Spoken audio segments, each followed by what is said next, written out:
C'est avec le cœur assez lourd que je fais cette vidéo pour parler de la disparition de cette jeune Congolaise au Canada, Alessandra Martine. Cette fille unique de sa maman qui s'est retrouvée depuis 2 ans maintenant au Canada pour des raisons d'études, qui était portée disparue depuis la semaine dernière. Et 1 semaine après l'annonce de sa disparition, on parle d'un corps qui a été retrouvé dans une rivière sans vie. Et selon les indices, ce serait certainement elle. Encore une perte de plus.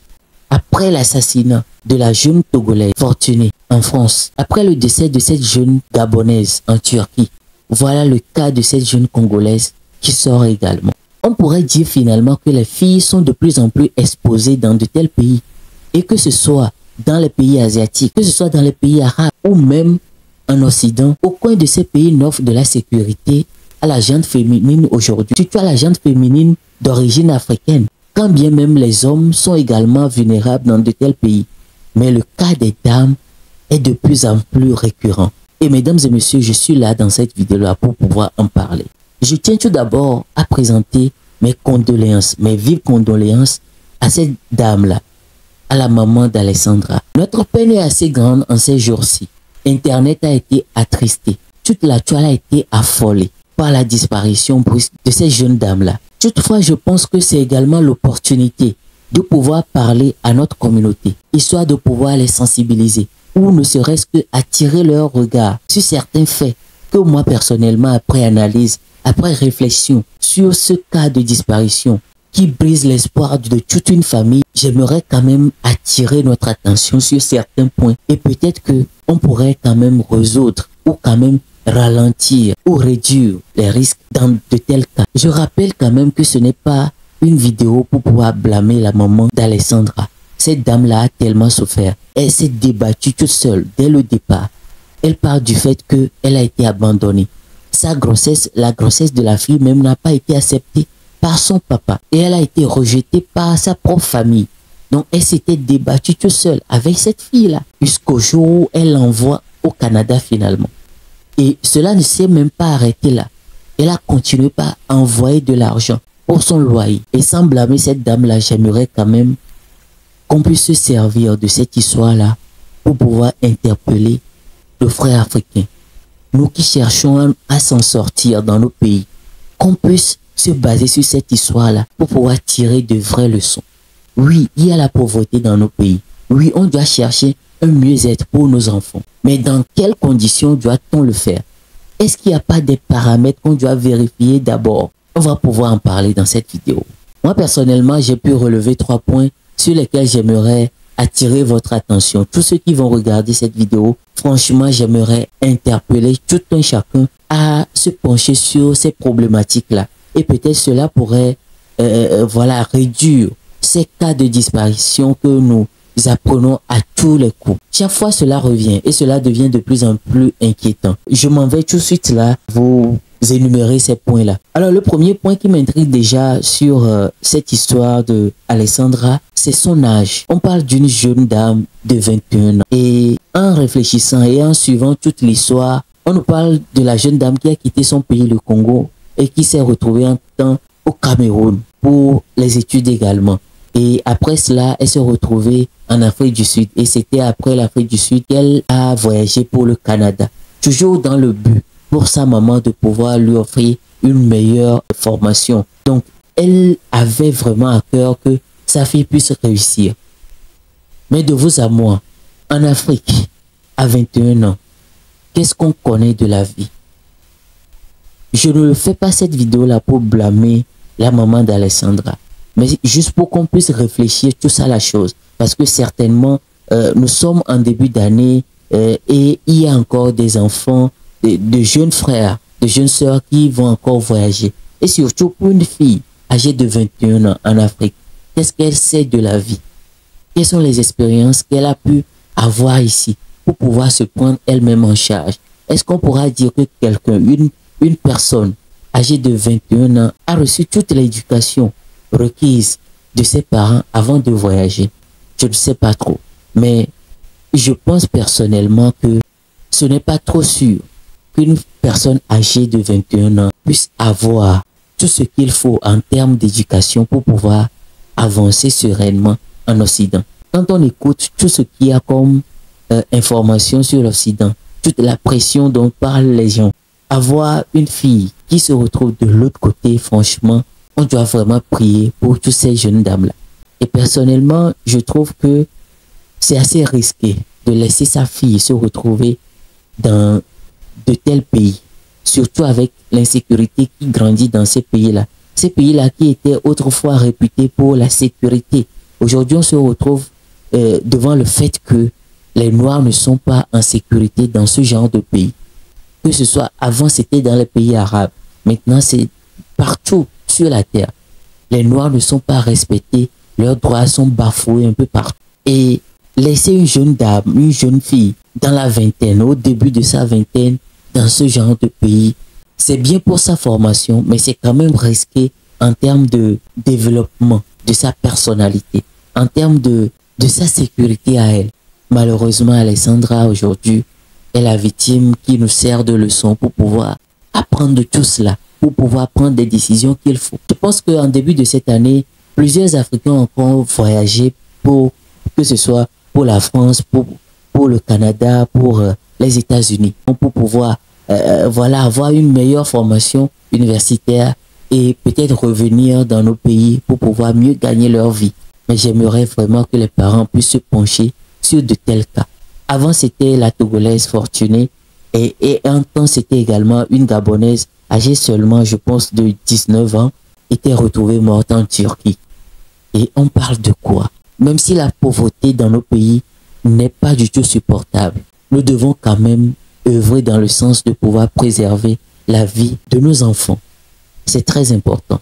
Et Alessandra est partie là-bas, peut-être en 20 ans ou 19 ans, pour sa formation.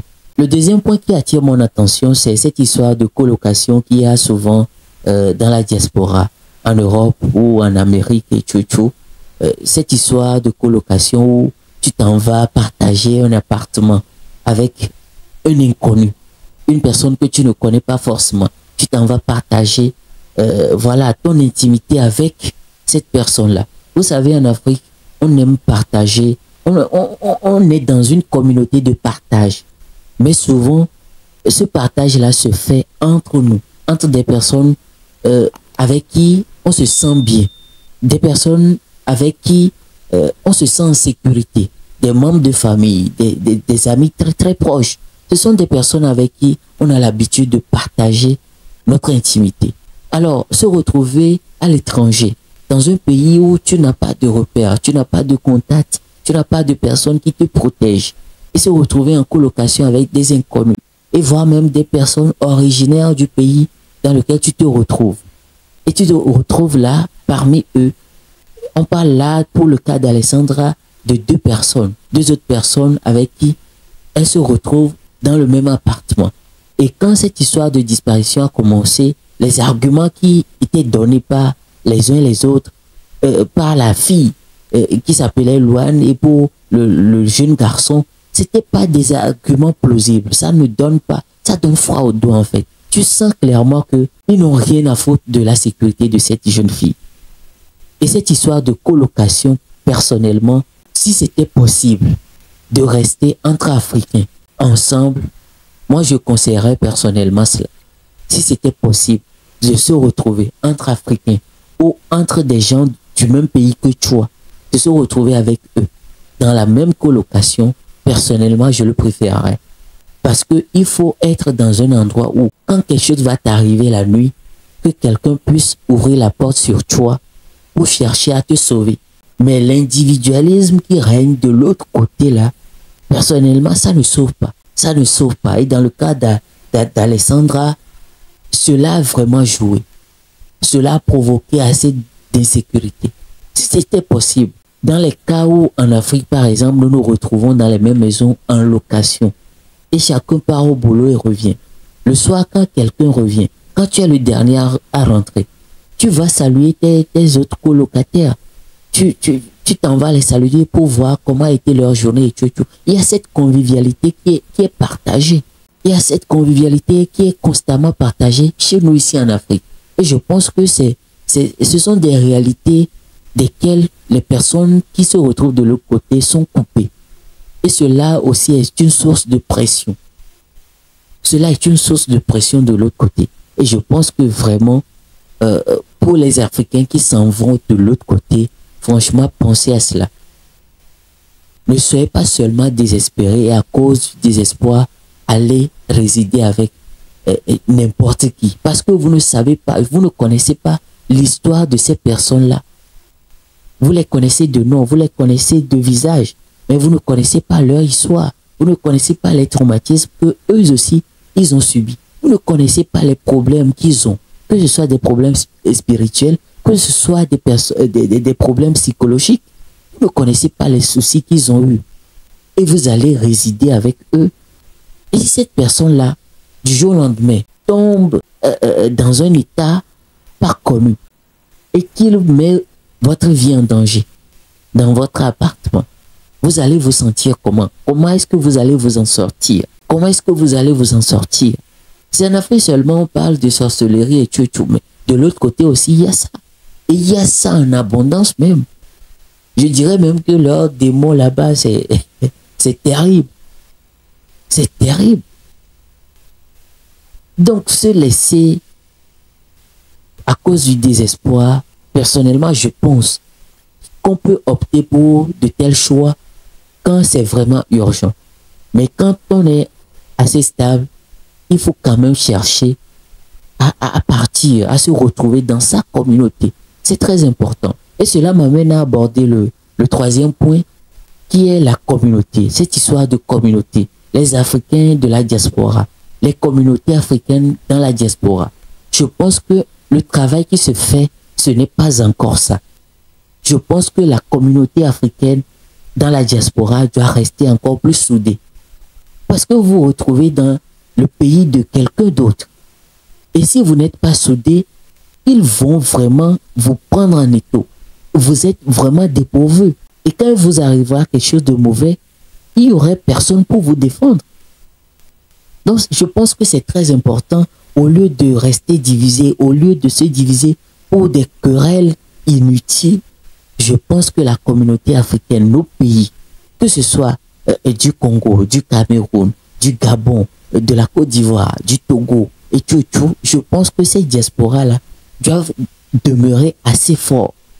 Cette histoire de disparition de Alessandra qui a commencé, si c'était vraiment une communauté assez solide, assez soudée qui était autour d'elle, là-bas dans son état, je pense que la police serait alertée très tôt. On a l'impression que c'était la maman d'Alessandra qui était au Congo, qui alertait plutôt les gens de l'autre côté. Cela voudrait dire que la fille ne s'est pas retrouvée dans une communauté qui la protégeait. Et pourtant, il y a des gens d'origine congolaise qui se retrouvent au Canada depuis 20 ans et 30 ans. Il n'y a pas une communauté assez solide pour défendre cette jeune dame-là. Elle ne serait pas décédée aujourd'hui. Parce que s'ils s'alertaient pour faire une petite manifestation à cause de la non-réactivité de la police, s'ils faisaient une petite manifestation de 10 personnes, de 15 personnes, pour réclamer que la police puisse se pencher véritablement sur le cas de cette jeune dame-là. Parce que je ne comprends pas des gens de recherche où on s'en va à la recherche d'une personne, on ne la retrouve pas, on revient à la maison, on va s'endormir et le jour suivant, on continue par chercher. C'est quoi ça? On parle de la vie de quelqu'un. On parle de la vie de quelqu'un. Et le manque de communauté assez solide a fait que tout ceci est arrivé, malheureusement. Et c'est après que cela est arrivé que les gens ont commencé par sortir pour essayer de manifester tout, mais c'est déjà trop tard. Je pense qu'il doit y avoir une bonne organisation dans la diaspora. Quand vous êtes d'un pays et que vous vous retrouvez à l'étranger, cherchez à vous retrouver entre vous. Des gens de votre communauté, cherchez à les retrouver. C'est très important. Cela vous protège et cela protège les autres également. Le quatrième point que je voudrais aborder, c'est également l'attitude de l'ambassade.